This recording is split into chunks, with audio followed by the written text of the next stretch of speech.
Welcome to the Browns vlog. Today I'm making beer. Now, I've titled this video that I'm a beginner at all grain brewing, and I am. I'm not a complete beginner to making beer, however. Many years ago, I'm going back a long way now, back to the late 70s, early 80s, I used to make beer from beer kits. It's where you open a tin, mix it with hot water and ferment it.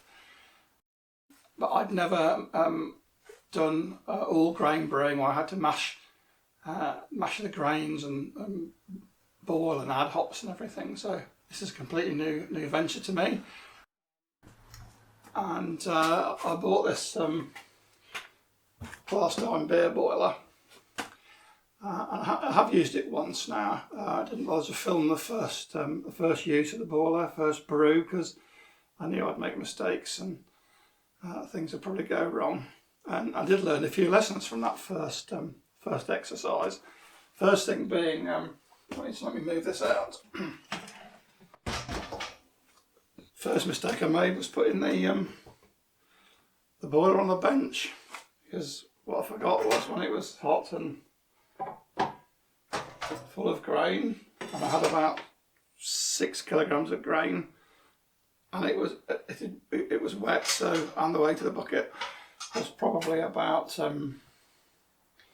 15 kilos, and then trying to lift it standing on a ladder to place it onto the draining ring was nigh on impossible.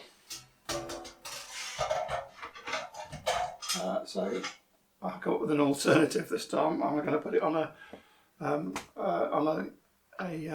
stand lower down, and I've also, you probably can't see that on the camera because it's too high, put a pulley up in the roof so that I can lift the bucket full of wet grain with a rope and pulley, so it makes it much easier to handle. Right, I bought this small aluminium workbench from Amazon. It's designed to take 150 kilos, so it should easily hold the boiler when it's full of water and grain. It's about 500 millimeters from the floor, so it gives me space to put the fermenting bucket under the tap and still drain out as well.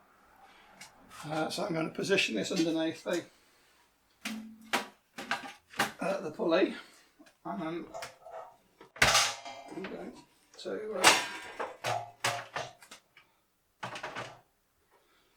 position that on there.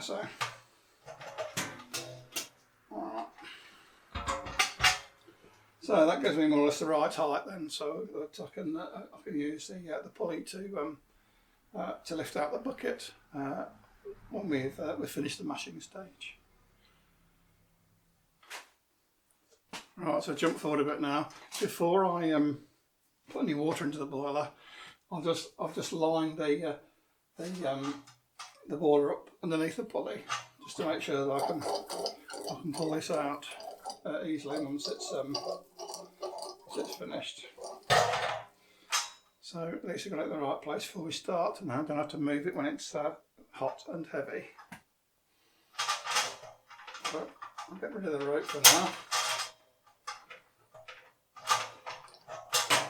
I'll just put a little carabiner clip on the rope there, just to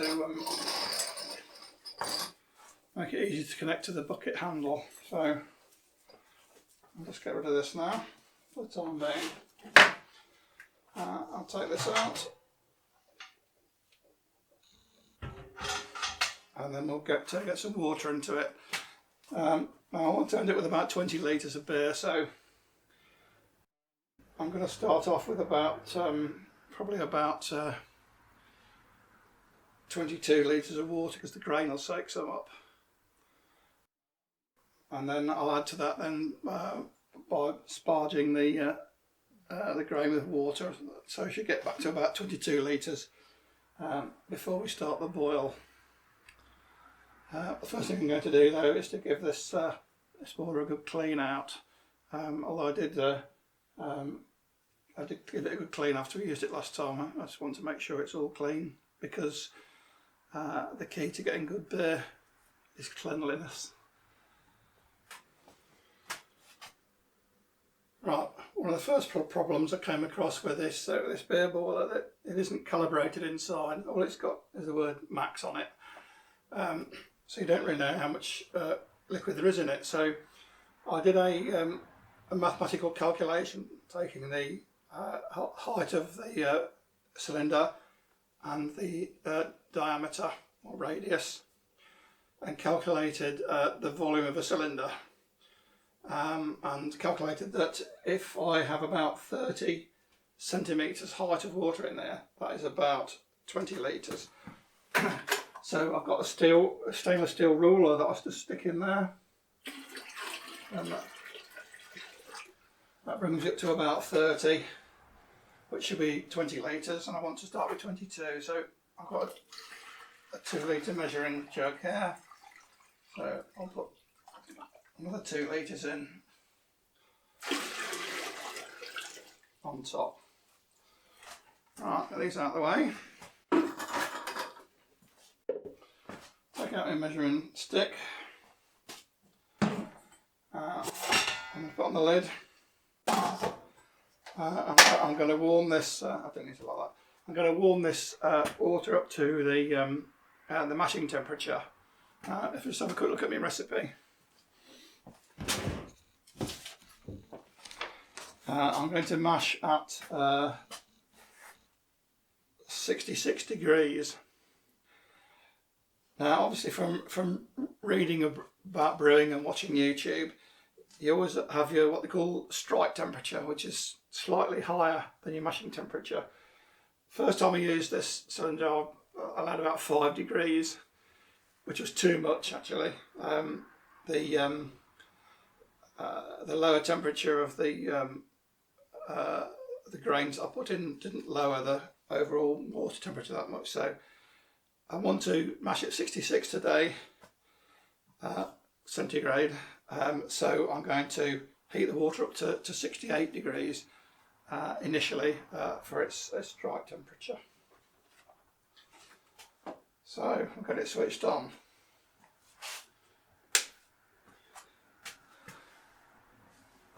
This boiler has 2 heat settings, a 1500 kilowatts and a 3000 kilowatt setting. Switch it on first. I'll put it on the 3000 setting. The water at the moment is currently at 44 degrees because I put warm water into it actually.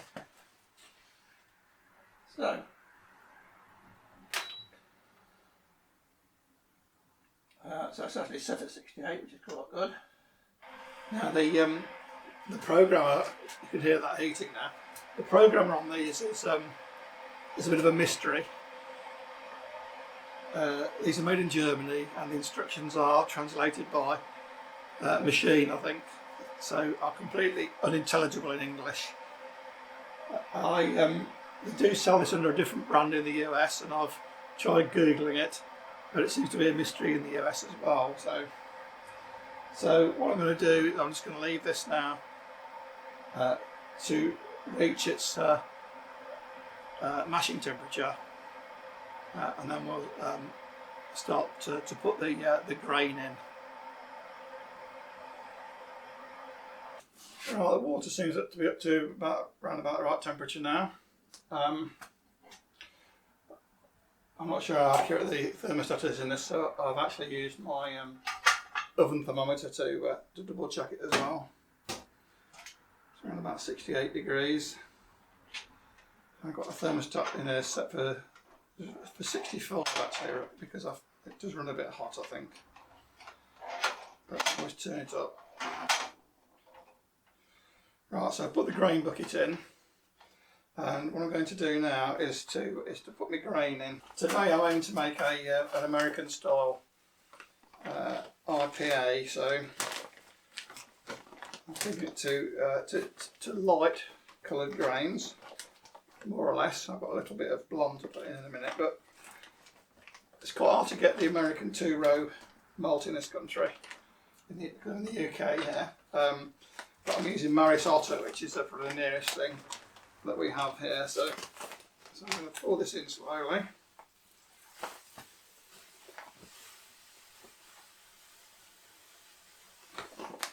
Now I've got 5 kilograms of Marisotto here, so get my paddle.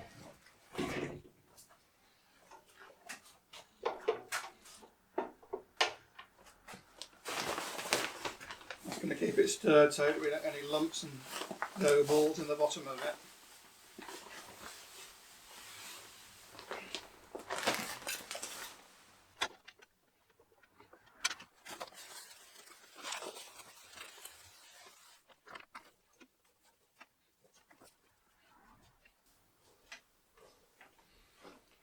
Right, that's getting that wetted up now, so 5 kilograms of Marisotto, and then I've got 500 grams of Cara Blonde,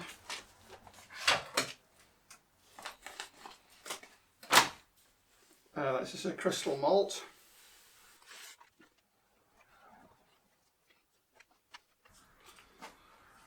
right, getting towards the end of the mashing period. I just thought I'd talk about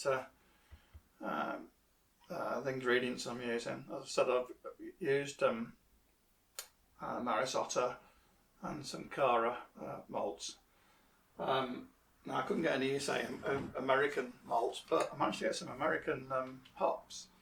So I've got some Centennial hops and some Chinook, both of which are typical hops for American style IPA, but these are actually US grown, so there should be some, hopefully,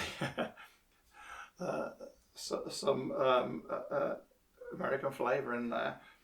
I also have an American style yeast as well. It's a Mangrove Jack's US West Coast yeast, and it's an M44. Now, whilst this isn't actually an American yeast in itself, it's American style yeast, it's come all the way from New Zealand. But as I say, it's supposed to have the US flavour. I was saying this is the second brew I've done with this micro brewery kit that I bought. The first brew I did was a Belgian style Trappist Abbey style beer. That's still maturing at the moment. I haven't tried it, but it's just clearing nicely in the bottles. And that was quite a strong beer. That one came out about 7%. But I'm aiming for somewhere between 5 and 6% on this brew. Anyway, we'll just leave it to mash for a few more minutes, and then we can get on with the next stage of the process. Right, that's had an hour to mash now, so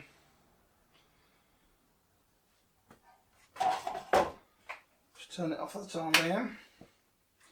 And now I'm going to lift the grain bucket up to allow the water to drain out of it. The idea is we lift it above the level of the bucket, stick this ring in, and then lower it back down again. And then it'll be suspended over the rest of the wort. So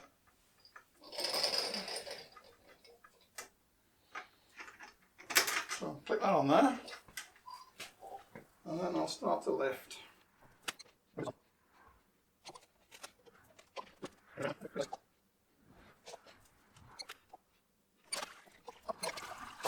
Get this ring on here.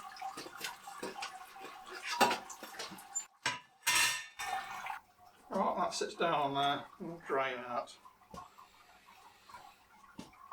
Right, so let that drain for a few minutes, and then I'll rinse it through.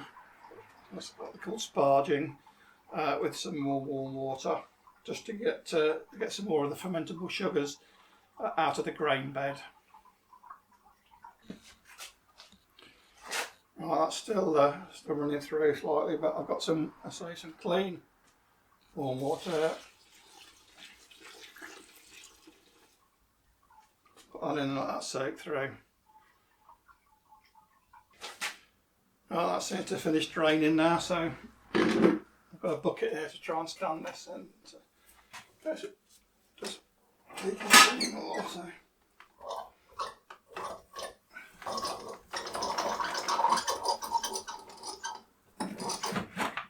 Right, there we go. I'm going to put this waste grain just into my into the recycling bin for garden waste and that type of thing. So, right, so we've got our wort in here. I'm just going to measure the depth of it, so try and work out how much we've got. So we've got about 20 litres in there. Sorry about the funny noise, that's the dog started to sing. So I probably want a couple more litres in there before I start the boil. So I'm going to go and boil the kettle and just top it up with some hot water before I put it on to boil. Right, we've got a good rolling boil. So the next thing I do is put some my first lot of hops in. Just give me scissors. So I'm going to weigh out. I'm going to weigh out 30 grams of Centennial hops.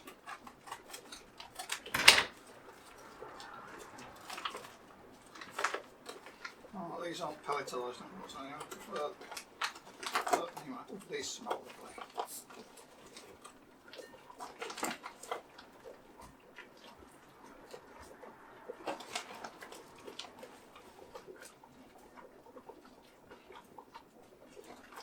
Right, 30 grams go into the hot bag.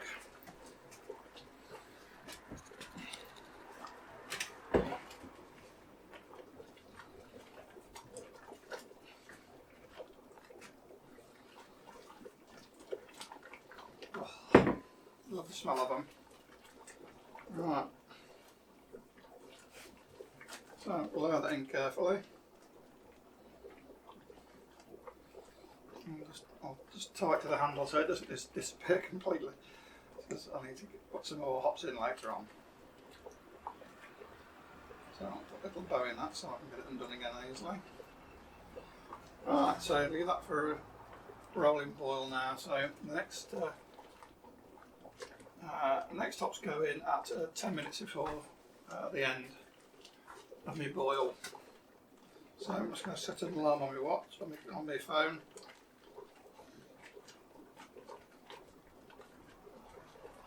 For 50 minutes, and then we'll put the rest of the hops in.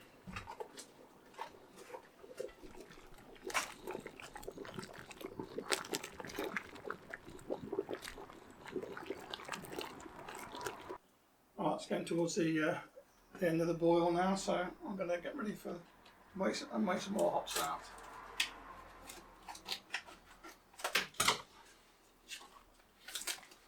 I'm going to put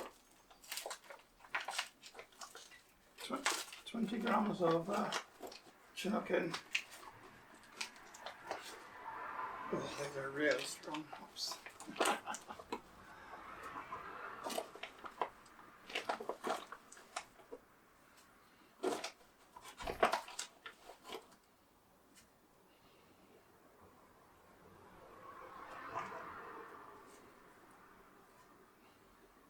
Right, about 20 there.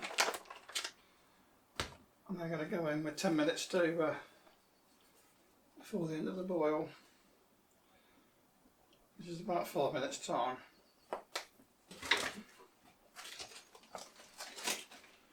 Right, 15 minutes before the end of the boil, I put a Pro-Flock tablet in. Now this is an Irish moss, which helps the beer to clear and helps head retention as well. So that goes in 15 minutes before the end of the boil. That's 10 minutes to go. Alarm's gone off. So I'll partially take out my hot bag. Try not to scald myself. It can get quite hot.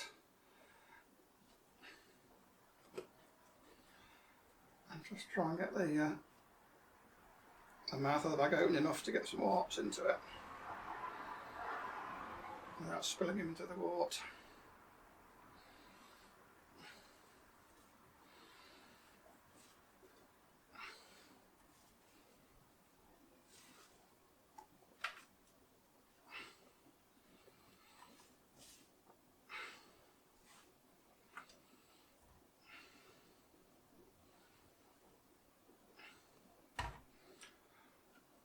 So that goes back in there.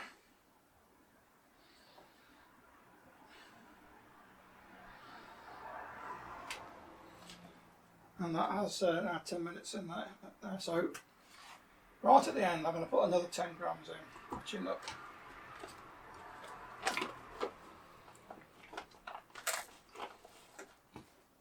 Next thing I need to do is get the beer cooler sorted out. So once we finish the boil, we have to cool the beer down to 20 degrees centigrade before we pitch the yeast. So I have a coil here which I run cold water through. Now I don't do any taps or drains here because I'm working in my garage. But what I'll do is I'll put this into the wort now, so it's sterilised. And then I'll put these out of the window, and then I'm going to run, I've got one hose pipe running from the outside tap, and one that runs to a drain out the front. So the cold water comes in, circulates through the coil, back out and down the drain. Doesn't use a lot of water, and that will help to chill the wort a lot quicker than air temperature. These Klarstein boilers are quite well insulated, so they do keep the heat, so you do have to chill the wort. So I'll just let that again boil away. I'll go about another 6 minutes or so, that'll take us up to the hour. Right, coming up to the end of boil. I'm just going to slip these last few hops in. Again, try not to scald myself.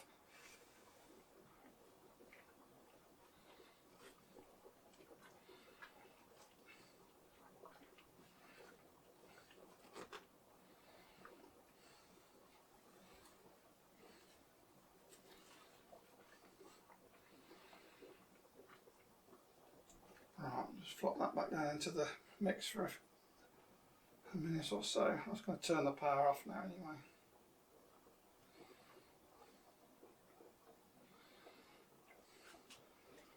Right, so we'll switch it all off.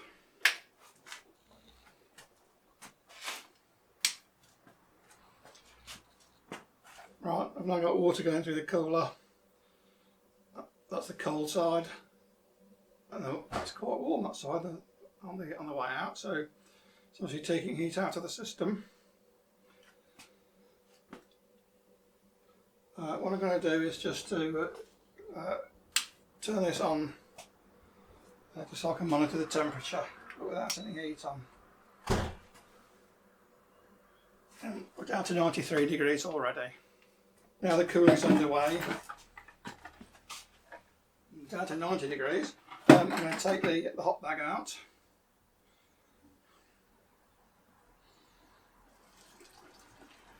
Just let it drain back into the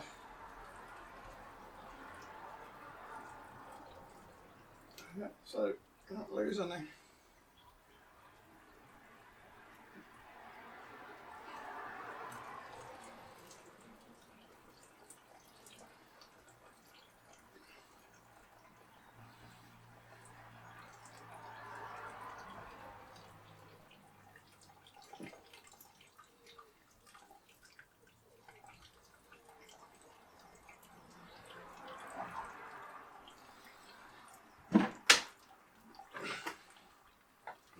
Just going to press it against the side of the bucket with my paddle.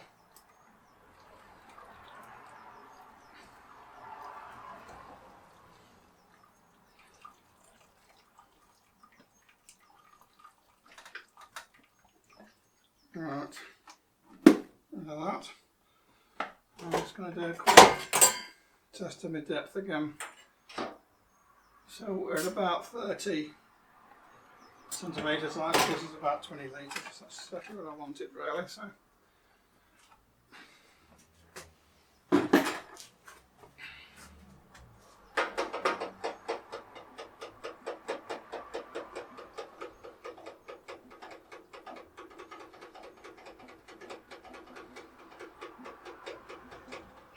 A good stir, help the cooling.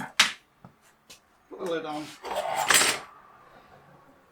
Right, down to 83 degrees now. Right, while that's cooling, the next thing I need to do is to sterilise my fermentation vessel.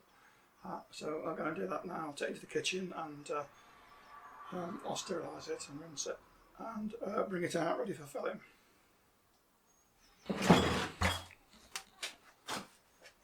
This is the fermentation vessel I'm using. It's a 23 litres. That gives a bit of headroom for foaming on top. So I'm going to let this so I can give this a good clean out. Ready for filling, and also fill the airlock up so that we keep the bugs out of it. Right. So what I'm going to do with this beer is to dry hop it, which involves putting some hops in a hop bag and putting it into the fermentation vessel for a couple of days. So I'm sterilising the hop bag at the moment. Now, obviously one thing I thought of is that hops in a bag are light, and with fermentation they're just going to float on the top with the gas coming to the top all the time. So what I've done is I've sterilised some pebbles as well. It's the only inert thing I could find. Marbles would be ideal, but I haven't got any. So I've boiled them and now I'm soaking them in sterilising solution to make sure they're clean. There's no algae or anything on them. So I'll put them in the hop bag as well with the 10 grams of Chinook hops that I'm going to use for dry hopping. But that's something I'll do once we've got the wort into the fermentation vessel and cool down to the temperature where it can be the yeast can be pitched, which will be about 20 degrees centigrade. At the moment I've got the cooling core still running, but obviously the cooler the wort gets, the less efficient it is. But we're down to about 52 degrees now from 100, so that's not too bad. I'll probably run it into the fermentation vessel when it gets to about 25, 27, because the act of putting it into running it through the hose into the fermentation vessel will cool it quite a bit as well. And then I'll keep an eye on the temperature before I'll pitch the yeast. Right, the wort's nearly cooled down now, so I'll just take and run off a bit into a measuring cylinder here. I'm just going to do a gravity test on that.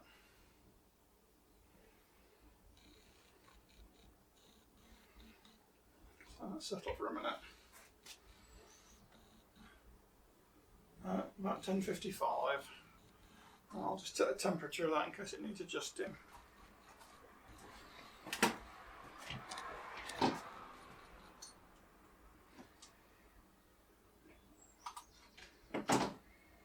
That's at 24 degrees, so it's probably about right actually. 10:55. That's not too bad actually. Right, I'm going to turn off the water to the chiller now, and then I'm going to run the water into the fermenting vessel.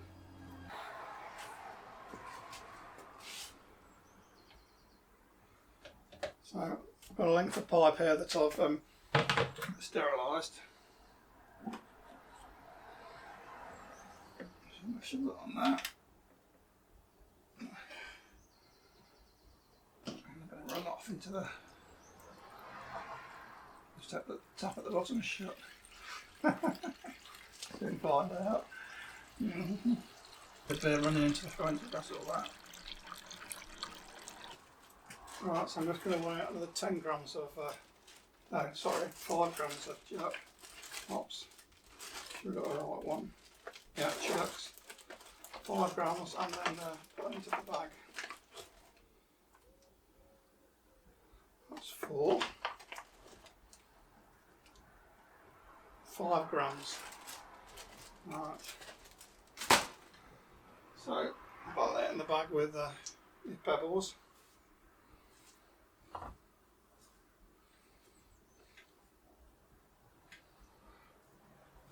So it's going to go into the it's going to go into the fermentation vessel just for 2 days. So I'll pitch the yeast in a few minutes, but I'll put this in now and then take it out in 2 days' time. Alright, so the pebbles and sugar goes to the bottom and float on top and do nothing. So as I said, I should pitch the yeast in a few minutes. The beer will go into my understairs cupboard where it's dark and a nice even 20 degrees centigrade for between 1 and 2 weeks. When I get probably after a week and a half to 2 weeks, if I get 48 hours of constant low hydrometer readings, I'll then bottle the beer. Anyway, I hope you've enjoyed this. I hope you enjoyed how a beginner gets on at all grain brewing. So goodbye from the Browns, and perhaps look out for our next video.